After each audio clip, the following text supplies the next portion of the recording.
Hi, my sugar plums. I'm so glad you're joining me for a story today. You know what? I just love reading stories to you. Well, let's look and see what's in Nana's treasure box today that we're going to read about. Let's see what's in here. Oh my gosh, look.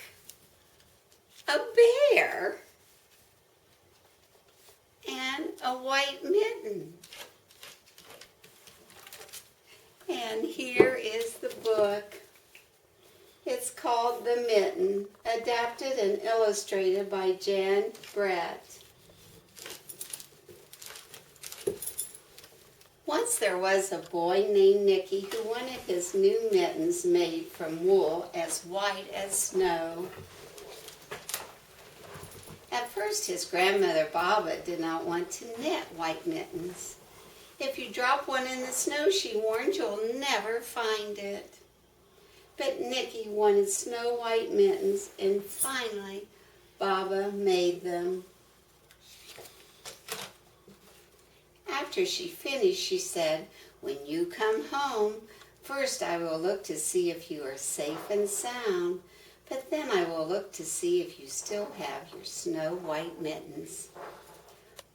So off Nicki went, and it wasn't long until one of his new mittens dropped in the snow and was left behind. Can you find the mitten that he dropped? It's kind of hard to see in the white snow. Yes, there it is, by the tree. A mole, tired from tunneling along, discovered the mitten and burrowed inside. It was cozy and warm and just the right size. So he decided to stay. A snowshoe rabbit came hopping by. He stopped for a moment to admire his winter coat. It was then that he saw the mitten and he wiggled in, feet first. The mole didn't think there was room for both of them, but when he saw the rabbit's big kickers, he moved over.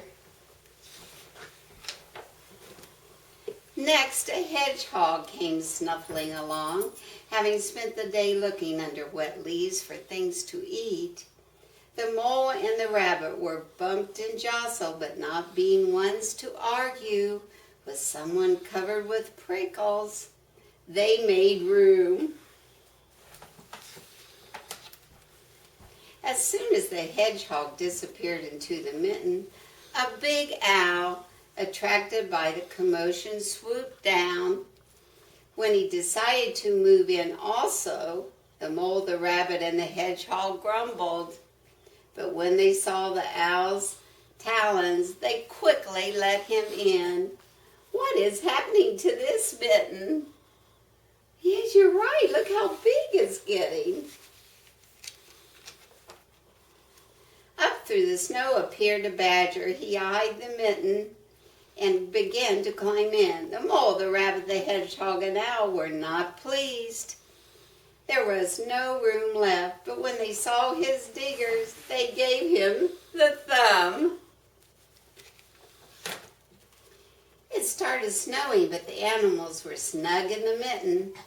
A warmth of steam rose in the air, and a fox trotting by stopped to investigate. Just the sight of the cozy mitten made him feel drowsy.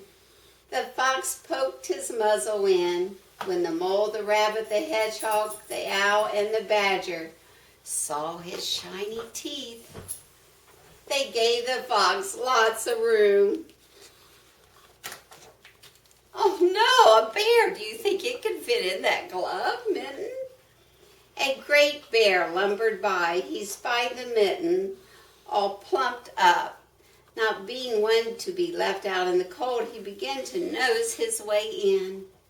The animals were packed in as tightly as could be, but what animal would argue with a bear?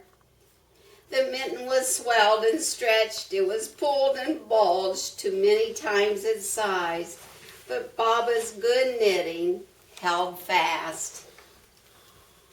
Along came a meadow mouse no bigger than an acorn. He wiggled into one space left. Where is the mouse? Can you see him? Yes, he made herself comfortable on top of Great Bear's nose. How funny. The bear, tickled by the mouse's whiskers, gave an enormous sneeze. Achoo! The force of the sneeze shot the mitten up into the sky and scattered the animals in all directions. Look at them, they just flew in the air. On his way home, Nicki saw a white shape in the distance. It was the lost Mitten's silhouette against the blue sky. Can you see the mitten in the sky? Yes, right there it is. As he ran to catch his snow-white mitten, he saw Baba's face in the window. First she looked to see if he was safe and sound, and then she saw that he still had his new mittens. There's Baba with the mittens. Now, what happened? What do you notice about the two gloves? You're right. The one got much, much larger because of all the animals squeezing inside it. She had to wonder, how did that mitten get so big? Well, I'm so glad you joined me for the mitten story, and I'll look forward to reading you another one real soon. Bye.